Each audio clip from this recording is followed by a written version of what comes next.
सृष्टि का विस्तार। श्री मैत्रेय जी ने कहा, विदुर जी, यहाँ तक मैंने आपको भगवान के काल रूप महिमा सुनाई। अब सुनिए जिस प्रकार ब्रह्मा जी ने जगत की रचना की। सबसे पहले उन्होंने अज्ञान की 5 वृत्तियाँ, तम अर्थात अविद्या, मोह अर्थात अस्मिता, महामोह अर्थात राग, तामिश्र अर्थात द्वेष और अंध तामिश्र अर्थात अभिनिवेश रची। किंतु इस अत्यंत पापमय सृष्टि को देखकर उन्हें प्रसन्नता नहीं हुई।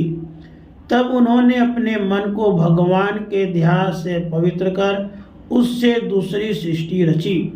इस प्रकार ब्रह्मा जी ने सनक, सनंदन, सनातन, सनत कुमार ये 4 निवृत्ति परायण उद्र विजेता मुनि उत्पन्न किए। अपने इन पुत्रों से ब्रह्मा जी ने कहा, पुत्रों, तुम लोग सृष्टि उत्पन्न करो। किंतु वे जन्म से ही मोक्ष मार्ग अर्थात निवृत्ति मार्ग का अनुसरण करने वाले और भगवान के ध्यान में तत्पर थे, इसलिए उन्होंने ऐसा करना नहीं चाहा। जब ब्रह्मा जी ने देखा कि मेरी आज्ञा न मानकर ये मेरे पुत्र मेरा तिरस्कार कर रहे हैं, तब उन्हें असह्य क्रोध हुआ। उन्होंने उसे रोकने का प्रयत्न किया, किंतु बुद्धि द्वारा उनके बहुत रोकने पर भी वह क्रोध तत्काल प्रजापति के बाहों के बीच में से एक नील लोहित, नीले और लाल रंग के बालक रूप में प्रकट हो गया। वे देवताओं के पूर्वज भगवान रुद्र रो रो कर कहने लगे, जगत पिता विधाता, मेरे नाम और रहने का स्थान बतलाइए। तब कमल योनि भगवान ब्रह्मा ने उस बालक की प्रार्थना पूर्ण करने के लिए मधुर वाणी में कहा, रो मत, मैं अभी तुम्हारी इच्छा पूरी करता हूँ। देवश्रेष्ठ, तुम जन्म लेते ही बालक के समान फूट फूट कर रोने लगे, इसलिए प्रजा तुम्हें रुद्र नाम से पुकारेगी। तुम्हारे रहने के लिए मैंने पहले से ही इंद्रिय, हृदय, प्राण, आकाश, वायु, अग्नि, जल, पृथ्वी, सूर्य, चंद्रमा और तप ये स्थान रच दिए हैं। तुम्हारे नाम मनु, मनु, महीनस, महान, शिव, ऋतध्वज, उग्ररेता, भव, काल, वामदेव और धृतव्रत होंगे तथा धी, वृति, उष्णा, उमा, नियुत, सर्पी, इला, अंबिका, इरावती, सुधा, दीक्षा ये 11 रुद्रानियां तुम्हारी पत्नी होंगी। तुम उपयुक्त नाम, स्थान और स्त्रियों को स्वीकार करो और उनके द्वारा बहुत सी प्रजा उत्पन्न करो, क्योंकि तुम प्रजापति हो। लोक पिता ब्रह्मा जी से ऐसी आज्ञा पाकर भगवान नीलोहित बल, आकार और स्वभाव में अपनी ही जैसी प्रजा उत्पन्न करने लगे।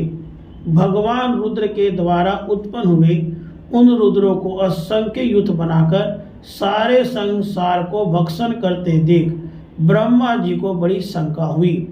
तब उन्होंने रुद्र से कहा, सुरश्रेष्ठ, तुम्हारी प्रजा तो अपनी भयंकर दृष्टि से मुझे और सारी दिशाओं को भस्म किए डालती है, अतः ऐसी सृष्टि और न रचो। तुम्हारा कल्याण हो। अब तुम समस्त प्राणियों को सुख देने के लिए तप करो, फिर उस तप के प्रभाव से ही तुम पूर्ववत इस संसार की रचना करना। पुरुष तप के द्वारा ही इंद्रियातीत, सर्वांतयामी, ज्योति स्वरूप श्री हरि को सुगमता से प्राप्त कर लेता है। श्री मैत्रेय जी कहते हैं, तब ब्रह्मा जी ने ऐसी आज्ञा दी। तब रुद्र ने बहुत अच्छा कहकर उसे शिरोधार्य किया और फिर उनकी अनुमति लेकर तथा उनकी परिक्रमा करके वे तपस्या के लिए वन को चले गए। इसके बाद जब भगवान की शक्ति से संपन्न ब्रह्मा जी ने सृष्टि के लिए संकल्प किया, तो उनके 10 पुत्र और उत्पन्न हुए। उनसे लोक की बहुत वृद्धि हुई। उनके नाम मरीचि, अत्रि, अंगिरा, पुलस्त्य, पुलह, क्रतु, भृगु, वशिष्ठ, दक्ष और नारद थे।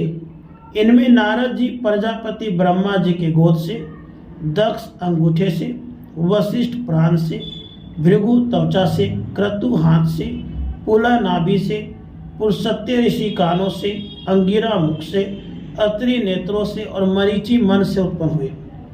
फिर उनके दाएं स्तन से धर्म उत्पन्न हुआ, जिसकी पत्नी मूर्ति से स्वयं नारायण अवतीर्ण हुए।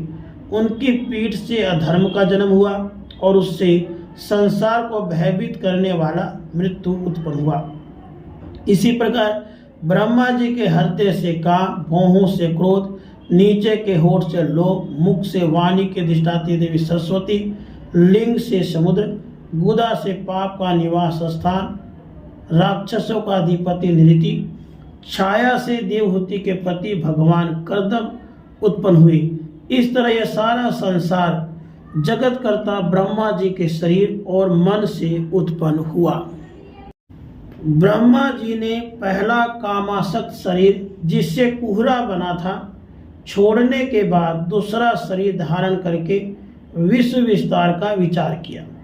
वे देख चुके थे कि मरीचि आदि महान शक्तिशाली ऋषियों से भी सृष्टि का विस्तार अधिक नहीं हुआ, अतः वे मन ही मन चिंता करने लगे। अहो, बड़ा आश्चर्य है, मेरे निरंतर प्रयत्न करने पर भी प्रजा की वृद्धि नहीं हो रही है।